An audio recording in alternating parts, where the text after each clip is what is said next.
திருக்கோயில் தேரில் ரதிதேவி வந்தாள்.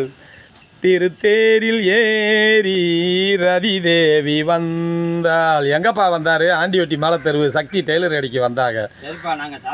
இது போக ஒரே ஒரு வார்த்தை, வாழ்க்கையில் கடவுளை யாராக இருக்க கூலி கொடுக்குற இந்த பாவிப்பை தண்டா சேகரி செய்கிற பாவத்துக்கு கூலி கொடுக்கக்கூடாதா? கொடுத்தே ஆகணும் முனியாண்டி அப்பா. இன்றைக்கி ஏன் மூலியமாக அவருக்கு கூலி கொடுத்தே ஆகணும். உனக்கு கூலி கொடுக்கல அந்த முனியாண்டி கிடையாது. என்ன கூலின்னு பார்க்குறீங்களா? சைக்கிளுக்கு பஞ்சர் ஒட்டி டீப்பு மாற்றினாருங்க.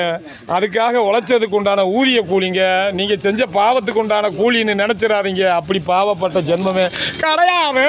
அண்டா சேகர் அப்படி ஆளே கிடையாது. ஆமாம், இப்படி ஒரு திறமையான மனுஷனை எங்கேயுமே நீங்கள் பார்க்கவே முடியாது. முனியாண்டி அப்பா, நீ உண்மையிலேயே முனியாண்டி, நல்ல தெய்வம் முனியாண்டி. உனக்கு இன்னைக்கு கூலி கொடுக்காம அவர் விட மாட்டார். அவர் விட்டாலும் நானும் விட மாட்டேன் முனியாண்டி அப்பா. இந்த 200 ரூபா கூலி.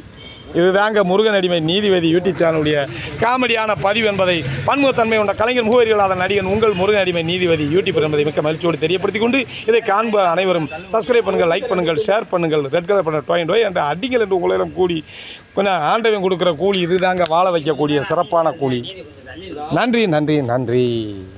தாண்டா சேகர் இவர்கிட்ட எந்த சைக்கிள்னாலும் சரி எதுனாலும் சரி ஓடுற பொருளை ஓட விடாமல் செய்வார். ஆனால் அந்த பழக்கம் அவருக்கு கிடையாது. ஓடாத பொருளை ஓட வைக்கக்கூடிய ஒரே உன்னதமான மனிதன், திறமையான மனிதன். 2 சக்கர வாகனங்கள் மாத்திரமல்லாமல் இப்படி 3 சக்கர வாகனங்களையும் அற்புதமாக செம்மோனி ஓட்டுவாருங்க. அடுத்தவன் முடியாதுன்னு சொல்கிறத அவர் முடிச்சு காட்டுறதாங்க தண்டா சேகர் என்று சொல்லக்கூடிய சேகர். இவர் அற்புதமான ஒரு மனிதர். இவருடைய திறமையை பயன்படுத்துங்க. உயிருள்ள காலமெல்லாம் பயன்படுத்தி பணமலையை ஓட்டுனா அவருக்கு கொட்டுங்க. அவர் உங்கள் வாழ்க்கையில் இருக்கக்கூடிய சக்கரங்களெல்லாம் வாழ்க்கை சக்கரம் ஓடின மாதிரி ஓட வைப்பாருங்க. இதை அடித்து சொல்லுங்க. இதுதாங்க நீதிபதி.